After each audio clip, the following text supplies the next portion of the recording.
ഇന്ന് ഞാനിങ്ങോട്ട് ജോലി കഴിഞ്ഞ് വന്നപ്പം വലിയ 2 കൂന്തൽ കിട്ടി. 1/2 കിലോ 200 രൂപയ്ക്ക്. അത് ഞാൻ നല്ല രീതിയിൽ അതിൻ്റെ തൊലിയൊക്കെ ഇരിച്ച് കളഞ്ഞ് വൃത്തിയാക്കി ചട്ടിയിലേക്ക് എടുത്തു. അത് പിന്നെ അത് ചെരിഞ്ഞെരിഞ്ഞെരിഞ്ഞ് ഒരു ബൗളിലേക്ക് മാറ്റി.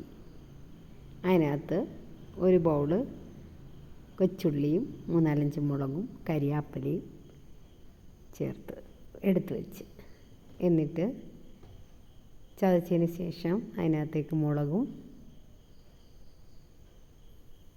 പിന്നെ കുറച്ച് കരിയാപ്പിലയും മുളക് കൂടെ അരിഞ്ഞിട്ട് വേണ്ടുന്ന പുളിയിട്ട് ഇഞ്ചിയിട്ട് നന്നായിട്ട് ഉപ്പുമിട്ട് ഇളക്കിയ ശേഷം കുറച്ച് വെള്ളമൊഴിച്ച് പറ്റിച്ചെടുത്ത്. അടിപൊളിയായിരുന്നു കേട്ടോ. നിങ്ങൾക്ക് ഇഷ്ടപ്പെട്ടോ? നിങ്ങളും ഇങ്ങനെ കൂന്തൽ കിട്ടിക്കഴിഞ്ഞാൽ റോസ്റ്റ് ചെയ്യുന്നതിനേക്കാളിൽ നല്ലത് തോരൻ വെക്കുന്നതാണ്. ഒന്ന് ചെയ്ത് നോക്കൂ. ഈ റെസിപ്പി ഇഷ്ടപ്പെട്ടാൽ കമൻ്റ് ഇടണേ.